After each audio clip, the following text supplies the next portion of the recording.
Bismillahirrahmanirrahim. Assalamualaikum warahmatullahi wabarakatuh. Ya, gimana kabarnya semuanya? Semoga sehat semua ya.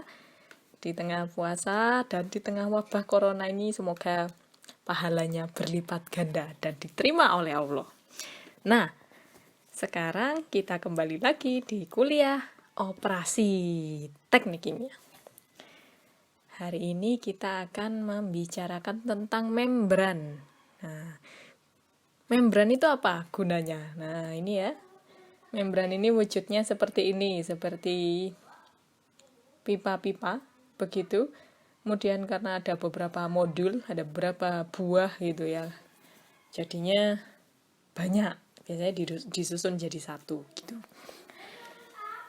Fungsinya apa? Nah, untuk memisahkan, ya betul ya. Jadi ini kuliah operasi ini memang kuliah yang suka memisahkan gitu ya. Memisahkan apa? Bedanya dengan penyaringan biasa, kalau membran ini ada beberapa jenisnya.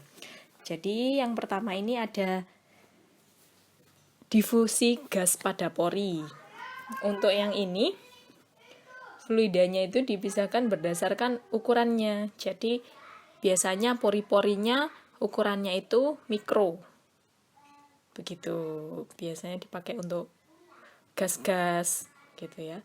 Yang beda ukuran bisa dipisahkan dengan pori-pori mikro ini. Oh iya, sebelumnya ini ada gambar dari membran. Yang abu-abu ini membrannya, kemudian yang yang gas masuk, misalnya kita mau memisahkan gitu ya. Gas masuk, ini ada yang merah dan yang biru. Di sini kita bisa lihat ada yang tembus dan ada yang tidak.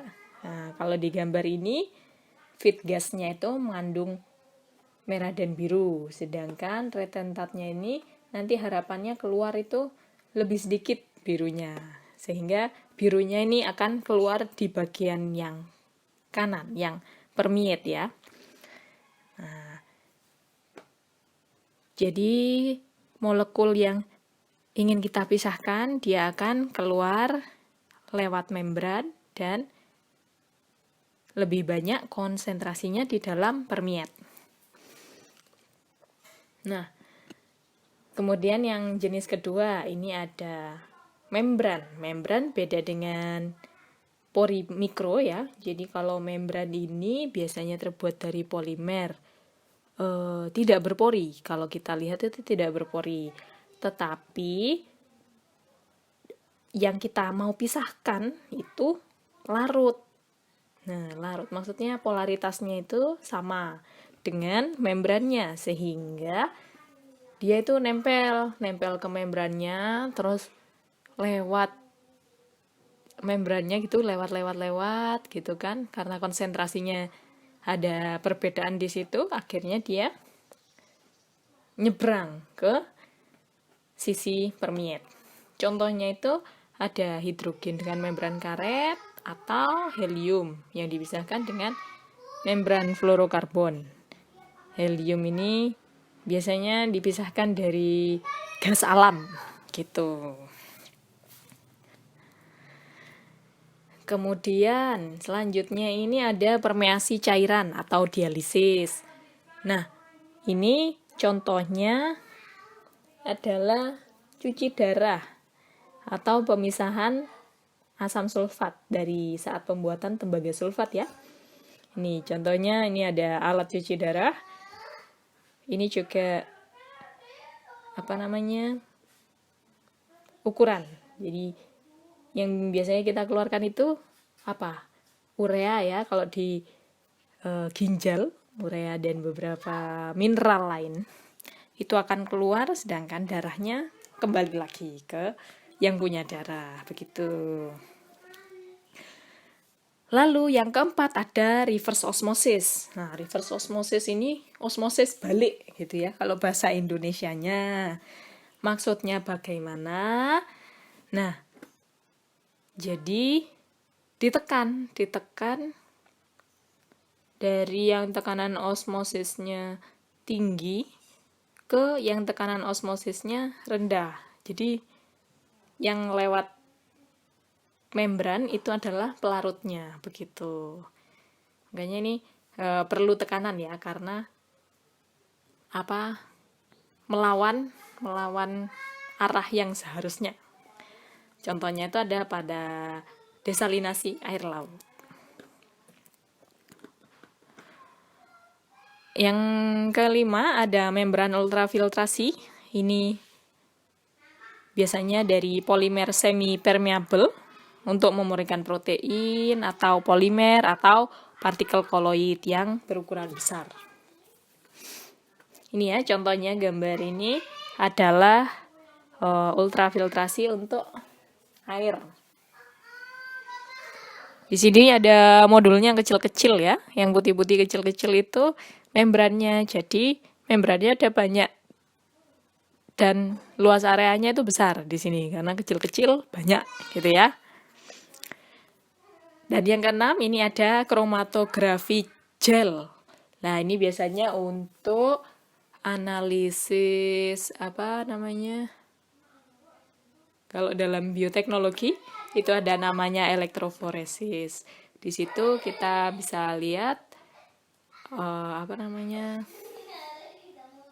DNA-nya ya, DNA-nya. Gen bukan DNA, gen. Nah, itu tadi macam-macam membran. Kemudian secara sederhana kita bisa lihat membran itu dari gambar ini. Ini adalah perpindahan massa pada membran. Misalnya ada komponen yang ingin kita pisahkan di sebelah kiri, di sisi 1 ya. Sisi 1 itu konsentrasinya komponen A yang mau kita suruh pergi itu lebih besar, lebih banyak. Di aliran yang 2 itu lebih sedikit. Jadi nanti itu ada di gambar ini ada C, konsentrasi ya, konsentrasi tinggi di fluida 1. Di permukaan yang di sisi 1 itu berapa yang terserap oleh membran itu biasanya lebih kecil. Di situ ada koefisien perpindahan massanya yaitu KC1, itu menunjukkan perbandingannya antara yang di permukaan C1I dengan C1. Lalu di dalam membrannya itu sendiri juga ada gradien antara yang 1 dan 2. Dari 1 ke 2 itu menurun ya pastinya, karena di yang 2 itu kecil. Lalu di permukaan yang kedua nanti C2I itu berapa? Biasanya yang dia lepaskan itu ada C2, itu akan lebih rendah daripada C2I. Nah, perbandingannya itu disebut dengan KC2. Satuannya bisa dilihat di sini ya. Ini ada L itu ketebalannya membran. Kemudian ada N juga. N itu adalah flux aliran komponen yang kita pindahkan. Nah, ini kita pakai konsentrasi jika kita menggunakan cairan. Kalau yang kita gunakan ini adalah gas, maka yang kita gunakan nanti adalah tekanannya. Nanti menyesuaikan ya, volumenya berapa, itu konsentrasinya berapa, itu tergantung pada kondisinya. Biasanya kita menghitungnya pada kondisi STP. Nah, masih ingat ya, kondisi STP untuk gas ideal yang dibagi 22,4 gitu. Selanjutnya ada yang namanya persamaan. Nah, Persamaan yang kita pakai itu apa saja? Tidak banyak. Nah, kita belajar dasarnya dulu saja. Yang susah-susah pekan depan saja ya. Ini ada neraca masanya. Neraca massa jadi aliran komponen, ada fluxnya. Fluxnya ini sama dengan aliran di permukaan. Yang satu, permukaan di sisi satu, ini KC1 kali C1 min C1I. Kemudian sama juga dengan yang di membran. Ini DAB K aksen per L C1I min C2I, atau kita sebut juga dengan permeabilitas ya, DAB kali K aksen per L itu, atau PM, sama dengan juga laju di permukaan di sisi 2, KC2 kali C2I min C2. Nah, K aksen itu apa? K aksen itu koefisien distribusi saat timbang atau perbandingan ini. Nah,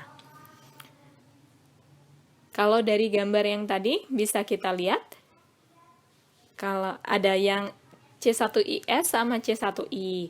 Yang C1IS itu yang di permukaan dalam, sedangkan C1I yang di permukaan luar. Begitu.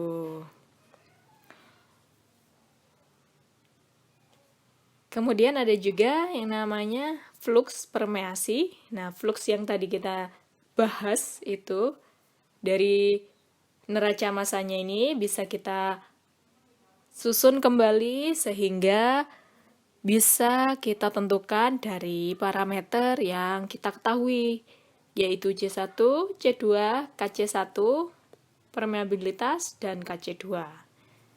Nah, mudah kan? Sampai sini sudah paham? Sudah. Nah, baik. Bagaimana kalau kita sekarang lihat contoh soal ya?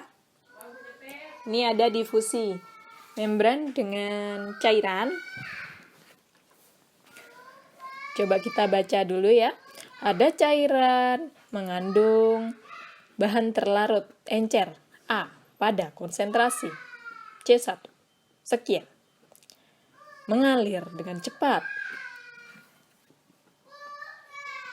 dengan membran berketebalan L dan koefisien distribusi K dan difusivitas D. Komponen berdifusi melalui membran dengan konsentrasi di sisi permeat C2 dan koefisien perpindahan massa sangat besar, KC1-nya ya, sehingga bisa dianggap tak terhingga.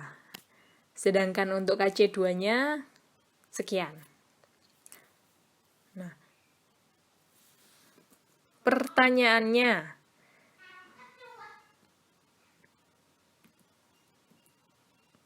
tentukan persamaan untuk menghitung flux dan gambarlah.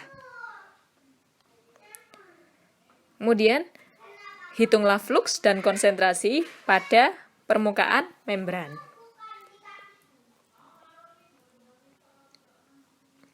Nah, dari soal tadi disebutkan bahwasannya KC1 atau koefisien perpindahan massanya sangat besar dan tidak terhingga ya. Jadi artinya yang nempel di membrannya itu hampir sama atau sama gitu. Sama dengan konsentrasi yang ada di liquidnya. Jadi C1 sama dengan C1I karena saking besarnya perpindahan massanya. Jadi hampir semuanya itu nempel. Sehingga kalau kita gambarkan itu seperti ini. Jadi tidak ada gradien ya di sisi fluida 1. Untuk persamaannya bisa kita masukkan ke persamaan flux tadi. KC1-nya tidak terhingga sehingga 1/KC1 sama dengan 0. Nah, jadilah persamaan yang kuning ini. Ini bisa kita pakai untuk menghitung fluxnya nanti. Lalu yang B, kita diminta menentukan flux dan konsentrasi di permukaan. Nah, untuk fluxnya, pertama kita pakai ya persamaan yang flux tadi. Semuanya sudah diketahui, tinggal PM saja permeabilitas yang belum. Ini tinggal kita hitung juga. Data-datanya sudah ada. Masukkan, masuk, dapat. Nah, untuk menghitung konsentrasi di permukaan, ini yang kita perlukan persamaan yang mengandung C2I ya. Persamaan yang mengandung C2I bisa kita ambil dari neraca massa. Na sama dengan KC2, C2I min C2. Nah, C2-nya ada, KC2 ada. Sehingga C2I bisa kita tentukan. Nah, ini. Untuk yang permukaan luar, bisa kita hitung dari neraca massa. Yang hijau ini ya. Nah, yang dalam ini pakai koefisien distribusi. Nah, karena sudah diketahui C2I-nya dengan koefisien distribusi, bisa kita ketahui C2IS atau konsentrasi di permukaan dalam. Nah, sampai sini kira-kira sudah paham ya? Paham ya, insya Allah, alhamdulillah. Kalau begitu, kita coba lihat contoh soal yang berikutnya, yaitu hampir sama masih, cuman di sini kasusnya adalah dialisis darah, cuci darah untuk menghilangkan urea ceritanya ya. Biasanya yang pakai cuci darah ini orang yang ini ya, yang ada masalah ginjal. Jadi ginjal itu fungsinya sebagai membran ciptaan Allah yang tidak bisa tergantikan gitu. Ini aja kalau cuci darah harus rutin ya. Kalau sudah hilang fungsinya ginjalnya harus cuci darah rutin, dan ini memakan waktu yang lama ya, bisa berjam-jam gitu. Ya, alhamdulillah ya untuk yang masih sehat ginjalnya, jangan lupa banyak minum air putih. Kalau pengen buang hajat, jangan ditahan. Supaya ginjalnya sehat terus ya, membrannya. Nah ini contoh. Hitunglah flux dan laju pembuangan urea pada darah dengan membran kupropan pada 37 derajat Celcius. Ini ya, suhunya kita ya, 37 derajat Celcius. Tebalnya membran ada area luas ya. Kemudian koefisien perpindahan massa di darah dan di pelarut ini ada. Kemudian ada permeabilitas diketahui, kemudian konsentrasi juga diketahui. Nah, ini adalah yang kita ketahui.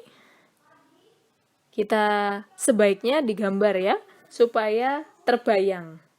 Nah, kalau biasanya saya menggambar, nggak harus semua variabel itu ditulis, hanya saja yang mungkin diketahui di soal, dan yang perlu dituliskan untuk memudahkan kita sendiri untuk mengerjakan dengan ilustrasi itu. Di sini setidaknya saya tahu yang fluida 1 itu siapa, yaitu darah ya. Kemudian yang dipindahkan itu siapa, yaitu urea, dan fluida 2-nya itu siapa, yaitu pelarut air. Nah, di sini sudah kita tulis apa yang kita ketahui. Kemudian kira-kira gambarnya seperti ini ya. Kira-kira sudah, tinggal kita tentukan saja. Tadi yang ditanyakan adalah konsentrasi urea, bukan, flux dan pembuangan, laju pembuangan. Apa bedanya flux dengan laju pembuangan? Kalau flux itu per waktu dan per luas area. Jadi seberapa yang dipindahkan per satuan waktu per satuan luas. Sedangkan kalau laju pembuangan itu, berapa yang dipindahkan per satuan waktu. Karena kita mungkin mau ngitung berapa lama kita butuh proses ini sampai terpenuhi. Masih dengan persamaan yang sama untuk flux, mudah ya, sudah diketahui semua. C1, C2, KC1, permeabilitas dan KC2 semua ada, tinggal dimasukkan saja. Jangan lupa satuan harap disamakan. Sedangkan untuk laju yang biru ini, setelah ketemu fluxnya, tinggal kita kalikan saja dengan area. Areanya sudah ada. Nah, ketemu setiap jam kita bisa memisahkan 6,42 gram urea. Seperti itu. Ya, ini masih persamaan yang dasar. Bagaimana? Masih mudah sekali ya? Ya, insya Allah pekan depan kita akan lanjutkan dengan yang lebih kompleks sedikit, tapi dasarnya sama sebetulnya. Kalau yang ini bisa, insya Allah yang kedepan-depannya juga bisa. Tenang aja. Kalau ada pertanyaan silahkan ya. Monggo, semoga bermanfaat. Masih ada 2 kali lagi untuk yang membran. Terima kasih sudah semangat belajar bersama kita. Wassalamualaikum warahmatullahi wabarakatuh.